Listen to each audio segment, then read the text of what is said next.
Əziz izləyicilər, bir görün bizim yanımızda kimlər dayanıb.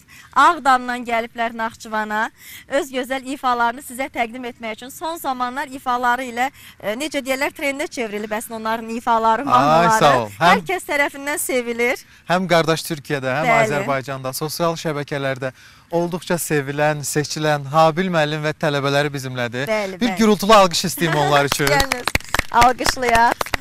Daha dəqiq təqdim edək, Ağdam rayon Gülatlı kənd Uşaq Musiqi Məktəbinin müəllimi Habil Məmmədov və onun şagirdləri indi sizə öz gözəl ifalarından birini təqdim edəcək. Xoş gəlmişsiniz Habil bəy Naxçıvana. Çox sağ olun. Təbrik edirik. Bayramınız mübarək. Çox sağ olun, təşəkkür edirik.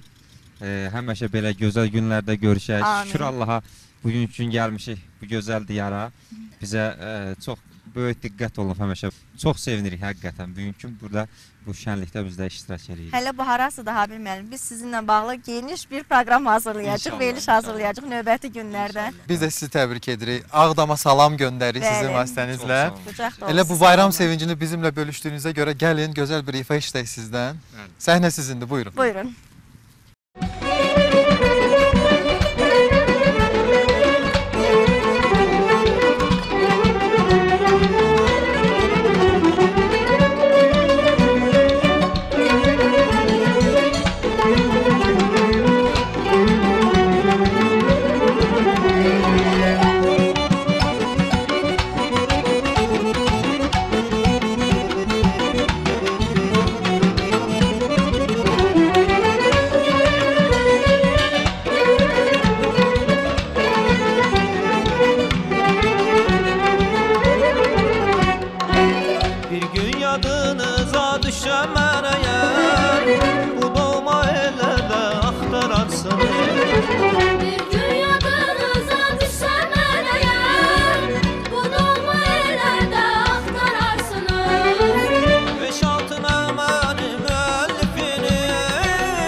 Gözəlləri gözəli vətəndir vətən, nə duman görəcək yamalım nəçər.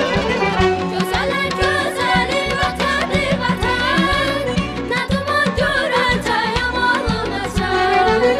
Məni kərvan kərvandan alıb keçər, aylarla illərlə axtararsınız. Məni kərvan kərvandan alıb keçər, aylarla illərlə İlkbahar çağında, İsa bulağında, Araz qırağında, sonalı göllərdə axtararsınız. İlkbahar çağında, İsa bulağında, Araz qırağında, sonalı göllərdə axtararsınız. Axtararsınız, axtararsınız, gəlməli dillərdə axtararsınız. Axtararsınız, axtararsınız, sonalı göllərdə axtararsınız. Axtararsınız, axtararsınız, gəlməli dillərdə axtararsınız. Axtararsınız, axtararsınız, sonalı göllərdə axtararsınız.